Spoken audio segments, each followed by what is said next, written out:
जजों की चयन प्रक्रिया के मामले पर सुप्रीम फैसला। सुप्रीम कोर्ट और हाई कोर्ट के जजों की चयन प्रक्रिया का मामला। जजों की चयन प्रक्रिया आरटीआई के दायरे से बाहर, तो चयन प्रक्रिया की न्यायिक समीक्षा नहीं की जा सकती।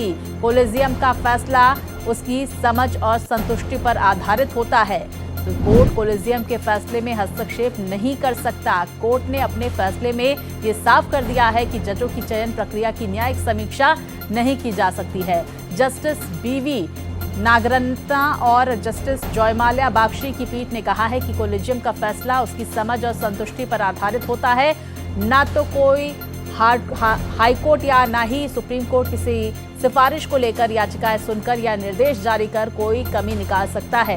तो देखिए, जस्टिस नागरत्ना ने कहा है कि हम कोई ऐसी स्थिति पैदा नहीं करना चाहते हैं जिससे नई मुसीबत खड़ी हो। कोर्ट ने कहा कि वो कॉलेजियम के फैसले में हस्तक्षेप नहीं कर सकता है।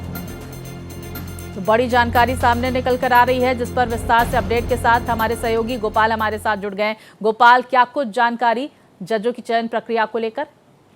जी बिल्कुल स्वाति, अरविंद मल्होत्रा जो न्यायिक अधिकारी हैं हिमाचल प्रदेश का निचली अदालत का, और उन्होंने याचिका दायर की थी, जिनकी याचिका पर सुनवाई के दौरान सुप्रीम कोर्ट ने बड़ा फैसला दिया है। सुप्रीम कोर्ट ने अपने फैसले में यह साफ कर दिया है कि सुप्रीम कोर्ट और हाई कोर्ट के जजों की चयन प्रक्रिया आरटीआई के दायरे में नहीं आता है और न ही कॉलेजियम की इस फैसले की समीक्षा की जा सकती है। कोर्ट ने यह भी कहा है कि इस तरीके के लेकर के जो याचिका दायर की गई थी उस पर सुनकर हम कोई ऐसा फैसला नहीं देना चाहते हैं जो आने वाले समय में मुसीबत पैदा करे।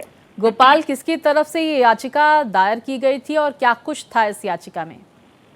देखिए, अरविंद मल्होत्रा हैं, डिस्ट्रिक्ट जज हैं हिमाचल हाई कोर्ट में फैमिली कोर्ट का। उन्होंने सुप्रीम कोर्ट में याचिका दायर की थी और कहा था कि उनसे जूनियर जज को हाई कोर्ट कॉलेजियम ने जज के लिए नामों की सिफारिश भेजी है, जबकि वो सीनियर हैं। उसके बावजूद भी उनके नामों की सिफारिश नहीं की गई है। लिहाजा इस मामले में सुनवाई कर कॉलेजियम हाई कोर्ट कॉलेजियम के फैसले पर दोबारा विचार करने को कहा जाए, जिस पर सुनवाई के दौरान कोर्ट ने यह टिप्पणी की और कहा कि इस तरह से याचिका पर सुनवाई कर कोई आदेश पारित नहीं किया जा सकता है, क्योंकि न सिर्फ हाई कोर्ट कॉलेजियम बल्कि सुप्रीम कोर्ट कॉलेजियम ने भी उसे पास कर दिया है उन नामों को। तो इस पर फिलहाल सुनवाई नहीं की जा सकती और न ही कोई आदेश पारित किया जा सकता। और यही कहते हुए कोर्ट ने अपने फैसले में यह स्पष्ट कर दिया है कि हाई कोर्ट और सुप्रीम कोर्ट की कॉलेजियम की समीक्षा, न्यायिक समीक्षा नहीं की जा सकती और न ही ये आरटीआई के दायरे में आएगा। गोपाल, जिरह के दौरान क्या कुछ बातें सामने निकल कर आई, ये भी हमारे दर्शकों को बताएं।